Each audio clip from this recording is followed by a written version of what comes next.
اصل بات یہ ہے کہ دوسروں کو ایمان اعمال صالحہ پر آمادہ کرنا خود اپنی ذات سے اپنے دین کے خسارے سے بچنے کے لیے شرط ہے. اگر قرآن پر غور کرو گے، اس لیے کہ قرآن نے قسم کھا کر کہا ہے کہ زمانے کی قسم ساری انسانیت خسارے میں ہے. ان الانسان لفی خسر، ساری انسانیت خسارے میں ہے سوائے ان لوگوں کے جو 4 کام کریں. اس لیے علماء نے لکھا ہے کہ خسارے سے بچنے کے لیے ایمان اعمال صالحہ کافی نہیں ہے. بہت توجہ سے بات سننی پڑے گی. اپنی ذات سے ایک آدمی ایماندار ہے، اپنی ذات سے ایک آدمی دیندار ہے، اپنی ذات سے ایک آدمی عبادت گزار ہے، کہ یہ خسارے بچنے کے لیے کافی نہیں ہے. کیوں؟ سوال ہے کیوں؟ سوال ہے کہ کیوں؟ جواب یہ ہے کہ اللہ رب العزت نے ہر مسلمان کی اپنے دین پر استقامت کے لیے اور ہر مسلمان کی کہ دین کی باطل سے حفاظت کے لیے، جب باطل اسلام کے مقابل آئے، جب باطل اسلام کے مقابل آئے، ہماری بات توجہ سننا، جب باطل اسلام کے مقابلے میں آئے تو باطل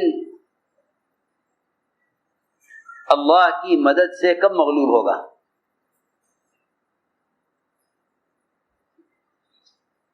باطل اللہ کی مدد سے کب مغلوب ہوگا؟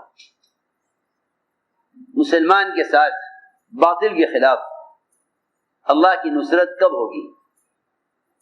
اس کو اللہ نے قرآن میں کھول کر کہہ دیا کہ اگر تم دعوت پر ہو تو اللہ رب العزت تمہاری مدد ہر زمانے کے باطلی خلاف کریں گے، اور اگر تم اللہ کے دین کی دعوت پر نہیں ہو تو پھر تم باوجود اعمال کرنے کے باطل کے سامنے مغلوب ہو کر رہو گے. یہ پکی بات ہے، یہ پکی بات ہے، یہ پکی بات ہے. کیونکہ جب ایک بندہ اللہ کے بندوں کو اللہ کی طرف بلاتا ہے تو اللہ تعالیٰ کی طرف سے اس پر 2 وعدے ہیں کہ اگر تم میرے دین کے مددگار ہو تو میں تمہاری مدد کروں گا باطل کے خلاف، اور تمہارے قدموں کا جمع دوں گا باطل کے مقابلے میں. وہ تمہیں تمہارے دین سے ہٹا نہیں سکے گا، تمہارے دین سے ہٹا نہیں سکے گا. اللہ نے اس کی قرآن میں شرط لگائی ہے. دعوت اللہ کو دین پر استقامت کے لیے شرط قرار دیا ہے. دعوت اللہ کو دین پر استقامت کے لیے بہت ضروری بات ہے. دعوت اللہ کو دین پر استقامت کے لیے شرط قرار دیا ہے، اور دعوت اللہ کو غیبی مددوں کے ساتھ ہونے کے لیے شرط قرار دیا ہے. اگر تم یہ شرط پوری نہیں کرتے تو پھر تمہاری مدد باطل کے خلاف نہیں ہوگی. کیا نتیجہ نکلے گا؟ نتیجہ یہ نکلے گا کہ مسلمان دین پر وہاں تک چلے گا جہاں تک اس کے دین میں کوئی رکاوٹ نہ آئے، اور مسلمان اللہ کے احکام وہاں تک پورا کرے گا جہاں تک اسے اپنی دنیا کا نقصان نظر نہ آئے. جہاں دنیا کا نقصان نظر آئے گا وہ اتنے دین کے اتنے حصے کو چھوڑ دے گا، دین کے اتنے حصے کو چھوڑ دے گا. وہ یہ کہے گا کہ حالات، ماحول، قانون، حکام، اکثریت غیروں کی ہے، ہم اقلیت میں ہیں، ہم قانون کا مقابلہ نہیں کر سکتے، ہم قانون کا مقابلہ نہیں کر سکتے، لہذا اتنے دین پر چلو جتنے دین پر چلنے کی تمہیں قانون اجازت ہے. یہ ہے دین کا خسارہ، یہ ہے دین کا خسارہ، جس کو اللہ نے قرآن میں یہ کہا ہے کہ ہر زمانے کے لوگ خسارے میں ہیں سوائے ان لوگوں کے جو ایمان لائیں، خود اعمال صالحہ کریں، دوسروں کو ایمان پر آمادہ کریں اور دوسروں کو اعمال صالحہ پر آمادہ کریں. کیونکہ جب باطل مقابلے پر آتا ہے مسلمان کے، تو اللہ رب العزت صرف ان مسلمانوں کو باطل کے خلاف کامیاب کرتے ہیں جو دوسروں کو ایمان عمل صالحہ پر آمادہ کرنے والے ہوتے ہیں۔ یہ ہے قرآن کی آیتوں کا اصل مطلب اور مفہوم، یہ ہے کہ اللہ تعالی باطل کے مقابلے پر خود آ جائیں گے، اللہ تعالی باطل کے مقابلے پر خود آ جائیں گے کہ اللہ تعالی تمہاری مدد کریں گے باطل کے خلاف، اور اللہ رب العزت تمہارے قدموں کا جمع دیں گے۔ اس لیے کہ دو چیزیں مسلمان پر پیش کی جاتی ہیں اس کو اس کے دین سے ہٹانے کے لیے، اس کو اس کے دین سے ہٹانے کے لیے، ایک خوف، ایک لالچ، ایک خوف دوسرے لالچ، اور یہ دونوں چیزیں ایمان کے خلاف ہیں، دونوں چیزیں ایمان کے خلاف ہیں، کہ ایمان مال کی محبت دل سے نکال دے گا، اور ایمان اللہ کے غیر کا خوف بھی دل سے نکال دے گا۔ جب یہ دونوں چیزیں نہ ہوں گی تو پھر کوئی شخص بھی اپنے دین کو لالچ کی وجہ سے یا اپنے دین کو دشمن کے خوف کی وجہ سے چھوڑے گا نہیں۔ یہ ہے وہ اللہ تعالیٰ کی غیبی نصرت۔ تو اصل میں دعوت سے اللہ رب العزت مومن کے اندر ایک رعب پیدا فرما دیتے ہیں، رعب سے اس کی مدد کرتے ہیں، رعب سے اس کی مدد کرتے ہیں، رعب سے اس کی مدد کرتے۔ میری بات توجہ سننا، جو صحابہ بادشاہوں کو دعوت دینے گئے، جو صحابہ بادشاہوں کو دعوت دینے گئے، انہوں نے بادشاہوں سے اس طرح بات کی ہے جیسے کسی غلام سے کی جاتی ہے، جیسے کسی، یہ سوچ کر نہیں کہ یہ بادشاہ ہے، ایسے بات کی جیسے کسی غلام سے کی جاتی ہے۔ یہ ہے وہ غیبی مدد کہ آپ نے فرمایا اللہ نے میری مدد رعب سے کی ہے۔ ربیع بن عامر انہوں نے بادشاہ سے ملاقات کے لیے، اس کو دعوت دینے کے لیے سفر کیا۔ لوگوں نے کہا بادشاہ کے کہ بادشاہ سلامت تو آپ کو براہ راست نہیں مل سکتے، آپ ہمیں بتلائیے، ہم آپ کا پیغام بادشاہ تک پہنچا دیں گے۔ میری بات توجہ سننا، کسی ذریعے سے پیغام پہنچانا دعوت نہیں ہے، کسی ذریعے سے پیغام پہنچانا دعوت نہیں ہے۔ تنظیمیں تو ہو سکتی ہیں، دعوت نہیں ہے۔ دعوت تو خود جا کر دعوت دینا ہے۔ یہی وجہ ہے کسریٰ کو دعوت دینے گئے، کسریٰ کے لوگوں نے کہا کہ آپ کا پیغام ہم پہنچا دیں گے۔ شجاع بن وہب نے کہا نہیں، ہم آپ کے ذریعے پیغام نہیں بھیجیں گے، ہم بادشاہ سے خود بات کریں گے۔ ربیع بن عامر سے کہا کہ بادشاہ سے آپ بات نہیں کر سکتے، ہمیں بتائیے، ہم بادشاہ کو آپ کا پیغام پہنچائیں گے۔ فرمایا نہیں، ہم بادشاہ سے خود بات کریں گے، ہم بادشاہ سے خود بات کریں گے۔ بادشاہ سے کہا جی وہ تو کہتے ہیں نہیں، ہم خود ملیں گے۔ بادشاہ نے کہا اس کو آنے دو، لیکن اپنی سواری پر نہیں آئیں گے، اپنی سواری بادشاہ کے شہر سے باہر رکھیں۔ کہ نہیں، یہ نہیں ہوگا، ہم اپنی سواری پر آئیں گے۔ کیا بات ہے؟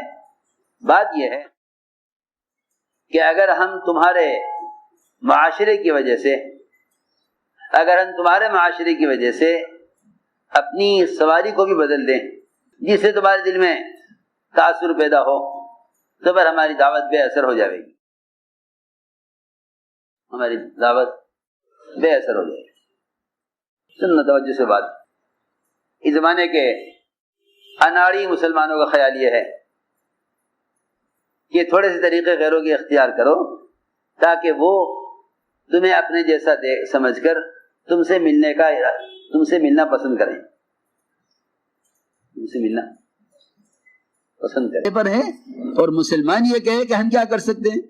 کیوں تم اتنے مرعوب کیوں ہو گئے؟ تم اتنے مجبور کیوں ہو گئے؟ وہ کہاں یہ تمہارا وظیفہ، وہ کہاں یہ تمہارا کام جس پر اللہ تعالی کی طرف سے سب سے پہلے داعی کی مدد رعب سے کی جاتی تھی. سب سے پہلے داعی کی مدد رعب سے کی جاتی تھی. اللہ نے سب سے پہلی مدد جو صحابہ کی ہے وہ رعب سے کی ہے.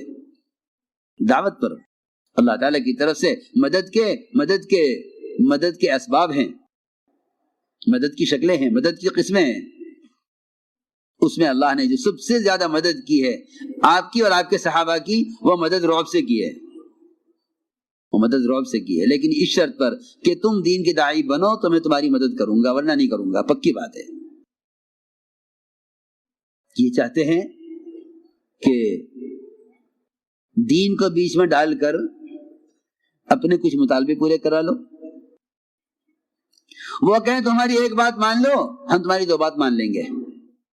مسلمان یہ سوچے یہ تو سنتی تو ہے، اس کے چھوڑنے میں کیا حرج ہے؟ سنتی چھوڑ دو، فرض تو ہے نہیں اس کا کرنا ضروری ہو، سنت ہی تو ہے، چھوڑ دو. اگر باطل ایک سنت کے چھوڑنے کا مطالبہ کرے تو چھوڑ دو، کیونکہ اگر یہ نہیں چھوڑو گے تمہیں معاش نہیں ملے گا. چھوڑ دو، کیا بات ہے. حالانکہ میرے دوستو عزیزو، مولانا استاد رحمۃ اللہ علیہ مثال دے کر فرماتے تھے، فرماتے تھے کہ اگر مسلمان اپنے دین کے بارے میں انفرادی طور پر، اجتماعی طور پر تو ممکن ہی نہیں ہے، انفرادی طور پر بھی اگر مسلمان اپنے دین کے بارے میں باطل سے سمجھوتا کر لے، میری بات بہت جاگ کر سننی پڑے گی، بہت توجہ سے. ایک سنت کے بارے میں اگر سمجھوتا کر لے، ٹھیک ہے ہم یہ سنت چھوڑ دیتے ہیں تم ہمیں یہ دے دو، یہ اللہ کے یہاں پورے دین کو بیچنے والا مجرم قرار دیا جائے گا. جب یہ دین کو بیچے گا خدا کی قسم اغیار انہیں غلاموں کی قیمت پر خریدیں گے. یہ دین کو بیچے گا دنیا کے لیے، پھر اغیار ان کو غلاموں کی قیمت پر خریدیں گے، انہیں غلاموں کی طرح استعمال کر کے اپنی دنیا بنائیں گے. محمد صلی اللہ علیہ وسلم آپ کا معمول تھا کہ آپ طواف کے ہر چکر میں حجر اسود کا بوسہ لیتے تھے. میں مثال دے رہا ہوں، سنت ہے، فرض نہیں ہے، واجب نہیں ہے. حضرت عمر نے یہ کہہ کر بوسہ لیا حجر اسود کا کہ اگر محمد صلی اللہ علیہ وسلم نے تیرے بوسہ نہ لیا ہوتا تو میں کبھی نہ لیتا، نہ تو پتھر ہے، نہ تیرے میں نفع ہے نہ نقصان ہے، صرف اس لیے بوسہ لیتا ہوں کہ اللہ کے نبی نے بوسہ لیا ہے. مشرکین نے دیکھا کہ آپ کو یہ عمل محبوب ہے، یہ عمل پسند ہے، انہوں نے یہ چاہا کہ ان کو حجر اسود کا بوسہ لینے سے روکو تاکہ یہ ہمارا مطالبہ پورا کریں. تو روکا گیا آپ کو کہ آپ حجر اسود کا بوسہ نہیں لیں گے. کیوں؟ کہ پہلے ہماری شرط پوری کرو. کیا شرط ہے؟ یہ کہا مشرکین نے کہ آپ حجر اسود کا بوسہ لینے میں ہمارے بتوں کے آگے جھک کر جائیں، اگر آپ ہمارا یہ مطالبہ پورا کریں گے تو ہم آپ کو حجر اسود کا بوسہ لینے دیں گے، ورنہ نہیں لینے دیں گے. عجیب بات ہے. میرے دوستو عزیزوں، اللہ رب العزت نے ہمیں ایمان پر جمایا ہوا ہے، یہ اللہ کا سب سے بڑا فضل ہے. ہم میں سے کوئی بھی اپنے ایمان پر اپنی مرضی سے، اپنی قوت سے جمع ہوا نہیں ہے، محض اللہ کا فضل ہے. کیونکہ دنیا میں ایمان اللہ کے فضل کا مظہر ہے، اور دنیا میں کفر اللہ کے استغنا کا مظہر ہے، اور آخرت میں جنت اللہ کے فضل کا مظہر ہے، اور آخرت میں جہنم اللہ کے استغنا کا مظہر ہے. یہ سمجھنے کی بات ہے. جی ہاں، دنیا میں ایمان پر قائم رہنا یہ اللہ کا سب سے بڑا فضل ہے. چنانچہ حضور اکرم صلی اللہ علیہ وسلم سے یہ مطالبہ کیا کہ ہم آپ کو حضرت رسول کا بوسہ نہیں لینے دیں گے جب تک آپ ہمارے بتوں کے آگے سے جھک کر نہیں جائیں گے۔ آپ صلی اللہ علیہ وسلم کو اس میں کوئی شک نہیں کہ انبیاء علیہ السلام تو ہر گناہ سے معصوم ہیں۔ شرک تو کوئی تصور ہی نہیں کر سکتا کہ انبیاء کے ساتھ شرک کا تصور بھی ہو انبیاء کو، کیونکہ وہ اللہ کی توحید کو قائم کرنے کے لیے بھیجے گئے ہیں۔ لیکن آپ کو ہلکا سے خیال آیا بغیر دل کے ارادے کے، اگر ان کو صرف خاموش کرنے کے واسطے سر سے اشارہ کر دیا جائے تو کیا حرج ہے؟ یہ خیال آیا بغیر دل کے ارادے کے، بغیر دل کے ارادے کے، اور یہ خیال آپ نے پکایا نہیں، آ کر گزر گیا۔ اللہ نے فرمایا وَلَوْلَا أَن ثَبَّتْنَاكَ لَقَدْ كِدتَّ تَرْكَنُ إِلَيْهِمْ شَيْئًا قَلِيلًا۔ نبی جی اگر ہم آپ کو نہ جماتے، اگر ہم آپ کو نہ جماتے تو قریب تھا کہ آپ ان کی بات کی طرف تھوڑے سے جھک جاتے، وہ بھی دل کے ارادے سے نہیں، صرف ان کو دکھانے کے لیے۔ اگر آپ ایسا کر لیتے تو ہم آپ کو دگنا عذاب دنیا میں دیتے، دگنا عذاب آخرت میں دیتے۔ ہاں، میں نے بات اس لیے عرض کی ہے کہ ہم میں سے ہر ایک غور کرے اپنی ذات کے اعتبار سے، اس لیے کہ مسلمان کی بے دینی وہ صرف اپنے اختیار سے نہیں ہے، بلکہ کچھ اسباب ہیں بے دینی کے، صرف اپنے اختیار سے بھی نہیں ہے، بلکہ کوئی اسباب ہے بے دینی کے۔ جہاں بے دینی کا اسباب اپنے ذاتی اندر سے ہیں وہاں نفس کے تقاضے سے ہیں، اور جہاں بے دینی کا اسباب باہر کی طاقت سے ہیں وہاں باہر کی طاقت سے ہیں، مگر یہ اس کے مقابلے میں کامیاب نہیں ہو سکتے۔ یہ حالات کو دیکھ کر دین بدل دیں گے، یہ حالات کو دیکھ کر دین بدل دیں گے، حالات کو سامنے رکھ کر چلیں گے، حالات کو سامنے رکھ کر چلیں گے۔ حالات یہ ہیں تو یہ حالات کے لیے دین بدل دیں گے۔ میں جو عرض کرنا چاہتا تھا کہ ہر قسم کے حال سے مقابلہ، ہر قسم کے قانون سے مقابلہ، اس مقابلے کی قوت اللہ تعالیٰ کی شرط پر دیتے تھے، وہ شرط دعوت ہے، وہ شرط دعوت ہے۔ تو میں نے عرض کیا کہ جب مسلمان اپنے دین کی دعوت کو چھوڑ دیتا ہے تو پھر وہ اپنے دین کو بیچنے لگتا ہے۔ دین کا بیچنا میں نے عرض کر چکا کہ اگر ایک سنت کو بھی یہ کہہ کے چھوڑ دے کہ حالات، قانون، ماحول یہ سنت کا سے روک رہا ہے تو یہ اپنے دین کو ختم کرنے والا ہے۔ میں اس کی مثال دیتا ہوں۔ بڑا جنگل لکڑی کا میلوں میں پھیلا ہوا، بڑا جنگل لکڑی کا میلوں میں پھیلا ہوا، لوہے نے جنگل کے بادشاہ سے ایک بالشت لکڑی کا مطالبہ کیا کہ تمہارے پاس اتنی لکڑی ہے، ہمیں اس میں سے ایک بالشت لکڑی دے دو۔ ہمارے پاس تو لکڑی ہی نہیں، ہم تو لوہا ہیں۔ بادشاہ نے اپنے وزراء کو جمع کیا، بھئی یہ ایک بالشت لکڑی مانگتے ہیں۔ وزراء نے کہا ایک بالشت؟ ہم انہیں 1 انچ لکڑی بھی نہیں دیں گے۔